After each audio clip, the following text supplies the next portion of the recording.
Jadi untuk masuk ke surga ada dua jalan keselamatan ya.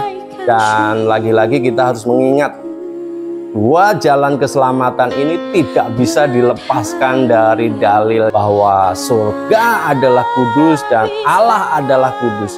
Jadi setiap orang yang mau masuk surga, setiap orang yang layak masuk surga harus kudus, gitu ya. Jadi dua jalan keselamatan ini, yang pertama keselamatan karena perbuatan.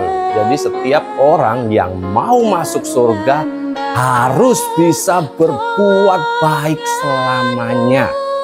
Tidak boleh satupun melakukan perbuatan salah.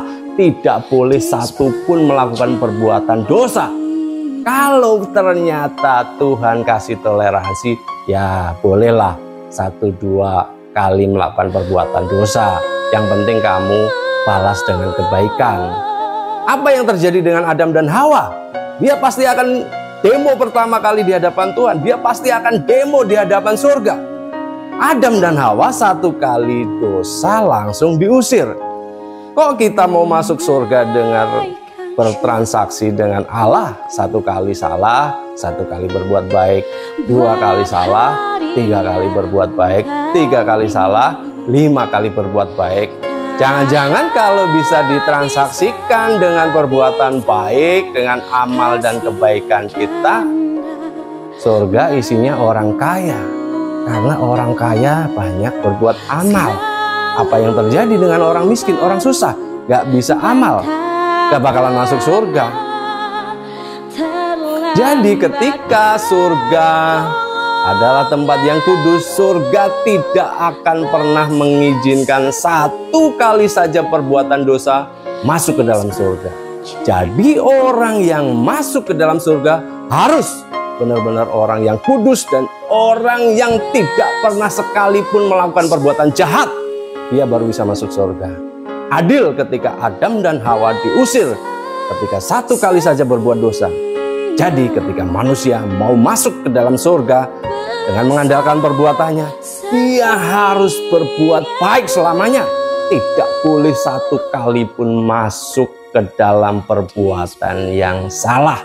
Tidak boleh 1 kali pun masuk ke dalam perbuatan dosa. Jadi gitu ya.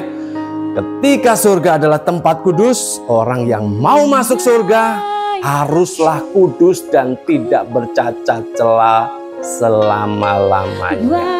Jadi poin yang pertama, jalan keselamatan karena perbuatan, harus berbuat kudus, berbuat baik selamanya tanpa perbuatan cacat dan celah. Sekali saja cacat celah, ia menciderai semuanya. Yang kedua, jalan keselamatan karena iman. Jalan keselamatan karena percaya.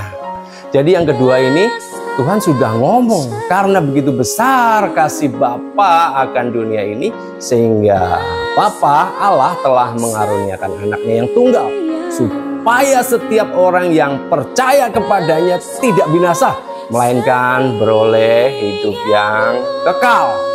Jadi ketika jalan keselamatan yang pertama, mungkin nggak ya? Ada nggak ya orang yang bisa kudus, orang yang bisa melakukan perbuatan benar selamanya? Ada nggak? Nah, coba Bapak, Ibu, Saudara semua koreksi sendiri di dalam hati, flashback, dan coba berangan-angan ke depan. Kira-kira ada nggak, mampu nggak orang yang hidup kudus dari dulu sampai selama-lamanya, sampai dia mati? Ada nggak? Maka dari itu, ketika Tuhan yang penuh kasih itu memahami, mengetahui ketidakberdayaan manusia terhadap dosa, Tuhan punya program, Tuhan punya rancangan keselamatan, di mana setiap orang yang percaya bahwa Yesus telah turun ke bumi, Yesus yang adalah anak Allah turun ke bumi untuk menanggung segala dosa dan pelanggaran kita. Yesus Mesias anak Allah yang turun ke bumi untuk menanggung hukuman dari akibat dosa dan kesalahan kita. Dia harus mati karena dosa dan pelanggaran kita.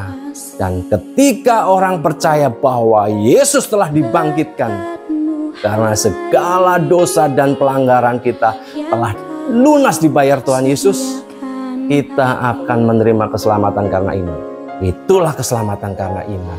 Iman karena kita percaya bahwa Yesus adalah Mesias, anak Allah yang turun ke bumi untuk menanggung segala dosa dan pelanggaran kita. Yesus adalah anak Allah Mesias yang turun ke bumi untuk menerima penghukuman akibat dosa dan pelanggaran kita. Dia harus mati di kayu salib. Dan ketika kita percaya bahwa Yesus telah dibangkitkan sebagai bukti pembenaran kita, sebagai bukti bahwa segala dosa dan pelanggaran kita telah lunas dibayar, kita akan menerima keselamatan karena iman. Haleluya. Amin.